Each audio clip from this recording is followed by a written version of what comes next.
트럼프 후보 같은 경우는 연준을 압박할 가능성이 되게 높아요. 금리 인하를 하라고 종용을 하는 거죠. 연준을 무력화시켜버리잖아요. 안전핀이 뽑히게 되는 겁니다. 트럼프 하면 무조건 주가가 오른다 이런 인식들이 강한데요.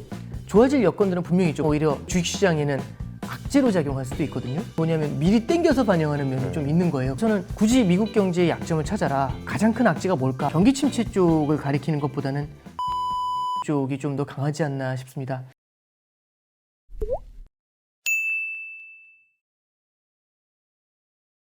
안녕하세요. 월간 오건영 시간입니다. 미국 대선이 바로 다음 주로 다가오면서 경제 지표들도 심상치가 않습니다. 환율도 갑자기 뛰고 다 잡은 줄 알았던 물가도 불안하고 예측이 참 어려운데요. 이런 때 거시경제를 가장 정확하게 짚어주실 오건영 단장님 모시고 오늘 이야기 나눠보도록 하겠습니다. 단장님 어서 오십시오. 안녕하세요. 이게 미국 대선이 이게 먼 얘기인 줄 알았는데 벌써 이렇게 성큼 진짜 또 빠르죠. 네. 다가오네요. 지금 일단은 뭐 트럼프가 우세하다 이렇게 보는 시각들이 많은 것 같은데 네네. 단장님 보시기에는 어때요? 제가 대선을 예측한다는 건 넌센스인 것 같고요. 이게 의외성이 되게 컸던 것 같아요. 그러니까 16년도에도 다들 그때 당시 힐러리 후보가 당선될 가능성이 되게 높다고 했었는데 갑자기 트럼프 후보로 바뀌었었고 그다음에 그 20년도에도 바이든 트럼프 굉장히 좀 박빙이었지 않습니까? 그리고 사실 그게 결과가 바로 나온 것도 아니고 조금 시차를 두고서 막 이렇게 소송도 있고 막 그랬었던 걸로 기억을 해요. 그래서 이번에도 예측 불허가 아니겠는가 그런 생각은 하고 이런 부분에서 우리가 여러 가지 가능성들은 같이 열어놓을 필요가 있다 이런 생각을 하고 있습니다. 근데 다만 이제 그래서 어쩔 수 없이 시나리오 베이스로 이제 봐야 되는데 해리스 후보 같은 경우는 저처럼 이제 경제를 보는 사람 입장에서는 바이든 행정부에서 크게 차이가 나는 것 같지는 않아요. 네. 물론 이제 변화들을 약간씩 주려고 하는데 우려되는 거는 한두 가지가 좀 있습니다. 첫 번째는 법인세 인상에 대해서 조금 강하게 좀 밀고 있다라는 것하고 그 다음에 두 번째는 식료품을 중심으로 해서 몇 가지 이제 필수 소비재라고 하죠. 그러니까 먹는 거라든지 치약이라든지 뭐 이런 것들 있지 않습니까? 이런 것에 대한 가격 통제를 좀 고민을 하고 있는 것 같아요. 근데 이런 것들에 대해서 가격 통제를 했을 때 좋았던 기억이 별로 없거든요. 그 결과가. 그래서 이제 해리스 후보에 대해서는 제 생각에는 그 정도만 코멘트를 해드리고 네. 나머지는 전체적으로 바이든 행정부가 이어왔었던 기조를 따라간다. 뭐 이런 말씀 드릴 수 있는데 이제 트럼프 쪽은 조금 좀 드려야 될 말씀이 좀 여러 가지가 있을 것 같아요. 맞아요. 지금 뭐 판세로 보면 일단 트럼프의 당선 가능성이 높다고 금융시장에서는 네, 일단 그렇게 그렇게 보고 있죠. 읽고는 있는 것 같은데 트럼프가 된다고 하면 일단 우려 섞인 시각들이 많은 것 같거든요. 네. 뭐 관세가 높아지고 물가가 뭐 그렇습니다. 다시 뭐 튀고 이런 예측들이 많은 것 같은데 네네. 단장님께서도 어떻게 동의하십니까? 저는 이제 한 가지 좀 이슈 제기를 하고 싶은 건 이런 거죠. 우리가 갖고 있는 이미지가 있어요. 트럼프가 되면 어떻게 될 것이다라는 그 이미지가 있는 것 같아요. 예를 들어서 트럼프 후보가 당선이 되면 미국의 주식시장은 오를 것 같다라는 인식이 좀 있는 것 같아요. 사람들 사이에. 법인세가 이제 그렇죠. 법인세를 인하한다고 하니까 네. 그리고 실제로 과거에 트럼프 후보가 당선이 됐을 때 주식시장이 많이 올랐었거든요. 근데 두 번째는 금리는 어떻게 될까라고 하면 트럼프 후보와 금리에 대한 이미지를 좀 보면 금리는 오를 것 같다는 이미지가 좀 많은 것 같아요. 시장 금리가요? 예, 그렇죠. 이제 왜 그러냐면 일단 그 트럼프 후보 같은 경우는 재정 지출도 엄청 늘릴 것 같고 또 아까 말씀하셨던 것처럼 관세나 이런 것들이 인플레이션을 좀 자극을 할 것 같고 그럼 이런 것들은 시장 금리의 상승 요인이 되지 않겠냐. 그리고 미국의 법인세 인하 같은 걸 통해 가지고 감세 정책 등으로 경기 부양을 세게 하게 되면은 미국 경제가 더 뜨거워질 수 있잖아요. 그럼 금리가 더 뛰지 않을까라는 이제 그런 기대감들이 좀 있는 것 같아요. 그래서 지금 트럼프 트레이드의 핵심으로 많은 사람들이 얘기하고 있는 게 금리가 상승하는 이유가 최근에 보면 미국 금리 많이 올라왔거든요. 맞아요. 그걸 보면서 이건 트럼프 트레이드다. 이렇게 얘기하시는 분들도 좀 많은 것 같아요. 이제 세 번째는 트럼프 시대에는 달러가 어떻게 될까라는 얘기를 많이 하시거든요. 근데 트럼프 하면은 다들 떠오르는 이미지가 강달러인 것 같아요. 달러 강세. 이런 이미지가 좀 잡혀 있는 게 저는 좀 이런 이미지가 형성이 되게 된 여러 가지 이유가 있겠지만 가장 큰 이유 중에 하나가 16년도 11월 달에 원래는 이제 힐러리 후보의 가능성이 높다고 했는데 트럼프 대통령이 된 다음에 이게 시장이 갑자기 예상했던 거하고 반대로 돌더라고요. 이제 어떻게 되는 거냐면 트럼프 후보가 됐었을 때는 워낙에 독특한 정책들이 많다 보니까 주식시장은 크게 무너질 수 있고 왜냐하면 자유무역이 무너진다라는 기대 때문에 두 번째는 경기 침체가 찾아오게 되면서 금리가 내려갈 것 같다. 이런 생각들이 많았는데 트럼프 후보가 당선이 되니까 되려 당선이 되자마자 금융시장에서 주식시장이 반대로 돌면서 S&P 500이랑 나스닥이 힘차게 오르더라고요. 그리고 이제 금리도 급등을 해버렸고요. 달러도 어마어마한 강세를 보였습니다. 그때 당시 원달러 환율이 1,100원대 초반이었다가 16년도 말에 갑자기 16년도 이제 그 한 달 만에 거의 1,200원 가까이 뛰었거든요. 그래서 이제 그 이미지가 아직도 좀 많이 남아 있는 것 같아요. 근데 하나 이제 참고로 말씀드리면 달러만 하나 좀 짚어드리고 갈게요. 16년도 11월에 당선이 된 이후에 트럼프가 12월 달까지는 그리고 그 다음 달 1월 17년도 1월 달까지는 달러가 꽤 강했었어요. 네. 환율도 한 1,200원 가까이까지 올라갔었는데 이후에는요 17년도 내내 달러가 빠졌습니다. 그래서 18년도 4월 달에는 우리나라 원달러 환율이 1,040원까지 빠졌었어요. 1,050원을 하회했던 거죠. 그리고 이제 그 이후에는 달러가 보합을 보이다가 19년도에 조금 오르다가 그 다음에 이제 코로나 때 혹시 기억하실지 모르겠는데 달러를 엄청 퍼붓게 되잖아요. 네. 그러면서 이제 달러가 또 1,100원 밑으로 떨어지면서 트럼프 행정부가 이제 마감을 했었죠. 그래서 4년의 행보를 보면 지난 16년부터 20년까지 4년의 행보를 보면 달러가 강했어요라는 말씀보다는요. 초반에 강했다가 크게 빠졌다가 살짝 올라와서 버버버 하다가 또 코로나 때문에 내려오고 물론 이제 코로나는 좀 이례적인 것이다라고 하실 수 있지만 어쨌든 이런 틀을 좀 전체적으로 보였던 거죠. 그래서 트럼프 하면 달러 강세라는 얘기가 쉽게 성립이 잘 안 돼요. 두 번째는 트럼프 하면 금리 상승 이렇게 얘기를 많이 하지만 금리가 상승한 시기도 있었죠. 근데 잠깐 기억을 해보면 트럼프 후보는 연준을 계속 자극을 해가지고 기준금리 인하를 해달라는 얘기를 되게 많이 했었어요. 그렇죠. 그래서 그때 당시 연준한테 연준은 그냥 앉아만 있다는 얘기를 했고 얼마 전에 되게 재밌는 코멘트가 있었는데 이 세상에서 제일 그 우리나라 말로는 한국말로는 꿀보직이라고 하죠. 네. 꿀보직이 뭔지 아냐? 그러면 그거 뭡니까? 이제 그 연설에서 그 얘기를 하더라고요. 이 세상 최고의 꿀보직이 연준이다. 아, 트럼프가 한 달에, 그런 얘기를 그렇죠. 했어요? 한 달에 한 번, 네. 그러니까 꿀보직이라는 단어보다도 제일 좋은 직업이다. 한 달에 한 번씩 와가지고 동전 던져가지고 금리 인상할지 인하할지 동전 던져 결정한 다음에 집에 간다. 네. 그렇게 얘기를 했거든요. 그랬더니 이제 연준에서는 공식 발언이 없었는데 유럽에서는 이제 ECB 총재가 라가르드잖아요. 라가르드 총재가 이제 이를 갈았는지 그 코멘트를 하더라고요. 트럼프 후보는 이게 중앙은행에 있는 그 리서처들이라든지 이 중앙은행 인사들이 얼마나 많은 고민을 하고 있는지를 직접 와서 봤으면 좋겠다 이제 이런 코멘트를 해요.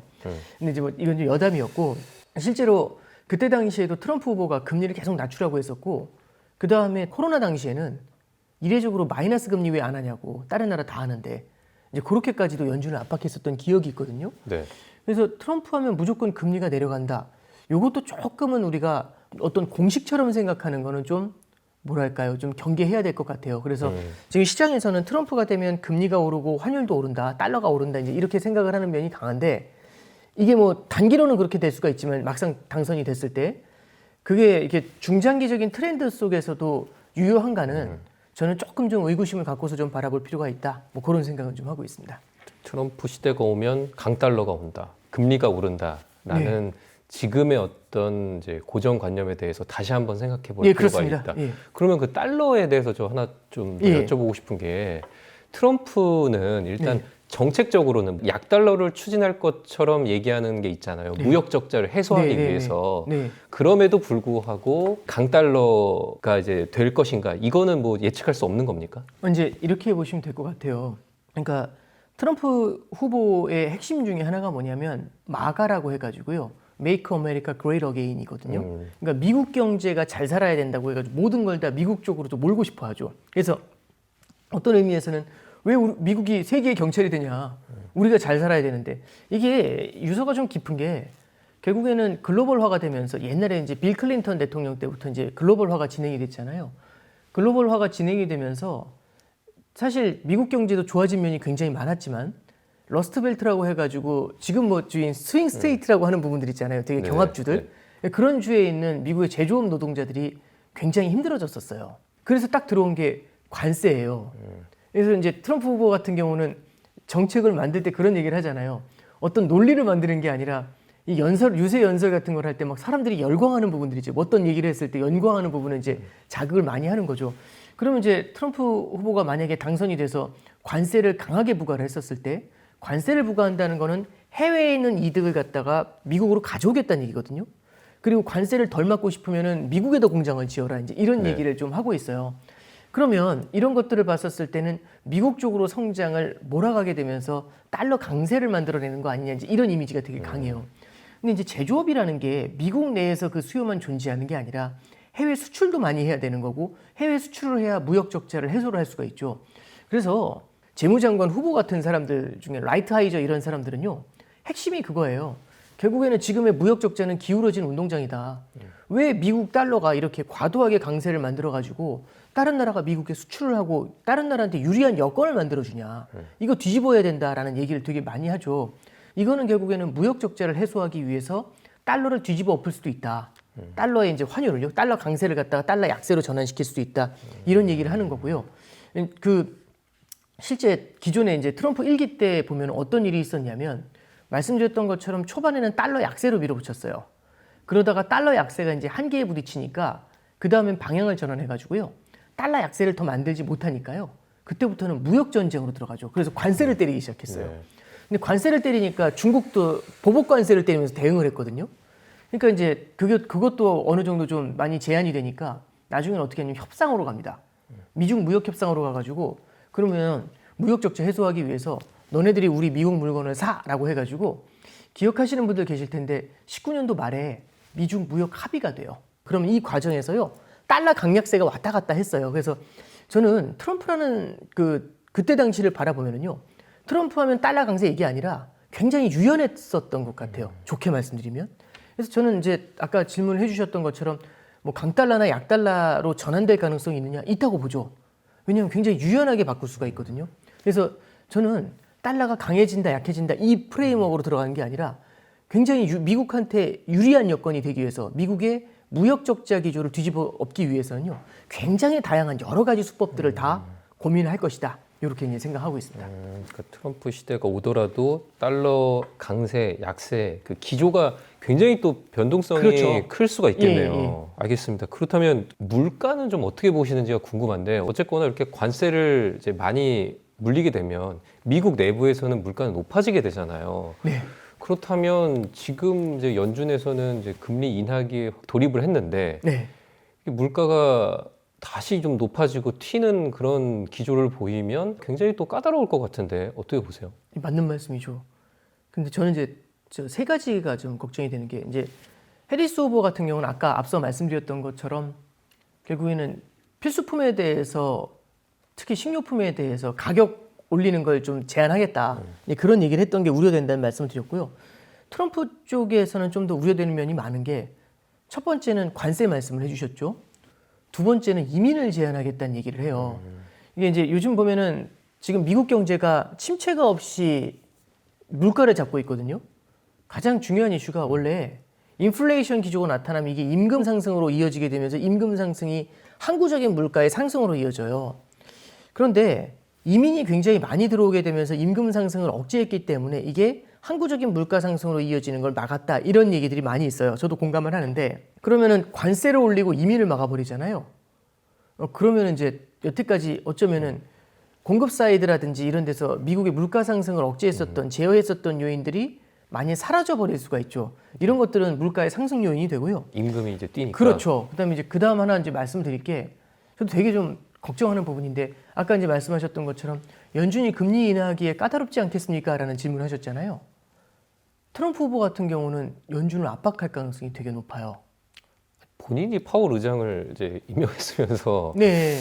또 연준과 또 긴장 관계를 또 이어갈 수 있겠네요. 19년도에도 가장 이제 불만을 가졌었던 게 연준은 그냥 앉아만 있다. sit 이렇게 얘기를 하거든요. 굉장히 힘을 주면서 아무것도 안 한다는 얘기죠. 지금 금리를 빨리 내려야 되는데 그러지 않고 되려 막 금리를 인상하려고 하고 말도 안 되는 행동을 하고 있다든지 이런 얘기를 했었어요. 근데 연준을 압박한다면 어떤 그 방법이 있어요? 금리 인하를 하라고 종용을 하는 거죠.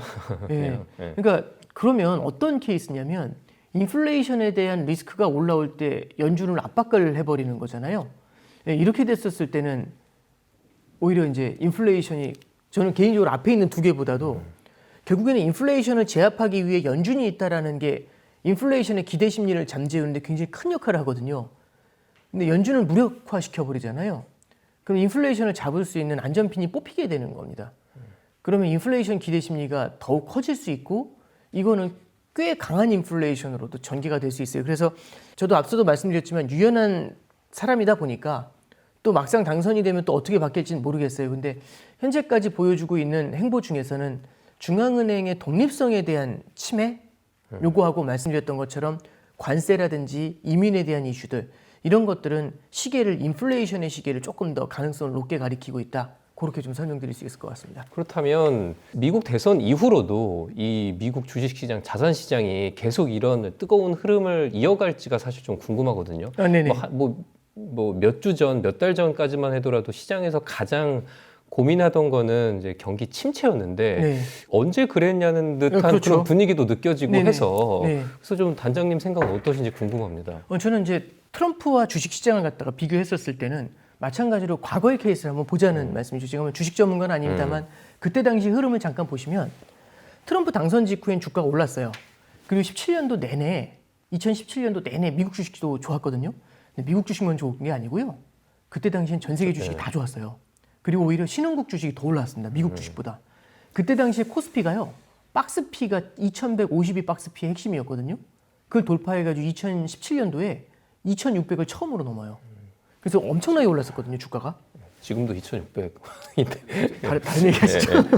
참 마음이 무겁습니다. 네. 그때 이제 2,607까지 올랐는데 오늘도 그 정도 자리에 와 있더라고요.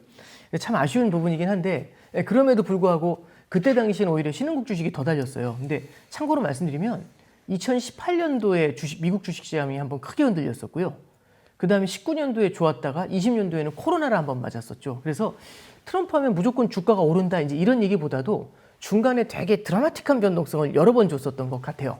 그래서 저는 미국 주식도 이제 바라볼 때 트럼프 하면 무조건 막 일방향으로 밀어 올린다. 막 일단 이미지가 무조건 주식시장이 많이 좋아진다 이제 이런 인식들이 강한데요. 좋아질 여건들은 분명히 있죠. 법인세 인하 같은 건. 근데 이게 잘못해가지고 만약에 인플레이션을 자극하게 되잖아요. 그럼 여태까지 해왔었던 연준의 피벗 기대 있죠. 이게 다 반대로 감기는 거예요. 그러면은 이런 것들은 오히려 되려 주식시장에는 악재로 작용할 수도 있거든요. 그래서 마찬가지로 주식시장 같은 경우도 조금은 유연하다는 말씀보다도 조금 더 뒤집어 말씀드리면 변동성이 되게 높아질 가능성이 있다. 그런 관점에서 바라보시는 게 좀 더 좋을 것 같습니다. 지금 뭐 주식뿐만 아니라 이런 대체 자산들도 많이 오르잖아요. 비트코인이라든지. 네, 그렇죠. 네. 근데 또 대선 끝나고 나면 또 너무 좀 기대감으로 지금 너무 많이 좀 쏠리는 거 아닌가라는 좀 생각도 있어서 네네. 대선 끝나면 그래도 확 빠지지 않을까라는 고민도 합니다. 참고로 16년도 11월 달에는 당선 이후에 시장이 확 반대로 돌았거든요. 근데 왜 그랬냐면 앞서 말씀드린 건 똑같아요. 그때는 트럼프 후보 당선 가능성 높게 안 봤었어요. 그렇죠. 그때는 그럼 시장에서는 힐러리였죠. 그렇죠. 그러니까 오바마 행정부가 이어져 왔었던 정책을 힐러리가 많이 계승을 하니까 시장이 대선을 크게 신경을 안 썼다가 의외의 결과가 나오니까 그때 이제 나머지를 따라서 반영을 하게 되는 거거든요. 근데 지금 같은 경우는 누가 당선될지는 저도 모르겠지만 트럼프 트레이드라는 말이 지금 되게 많이 회자가 되고 있거든요. 그 얘기는 뭐냐면 미리 땡겨서 반영하는 면이 좀 있는 거예요. 그러면 막상 대선 후에는요.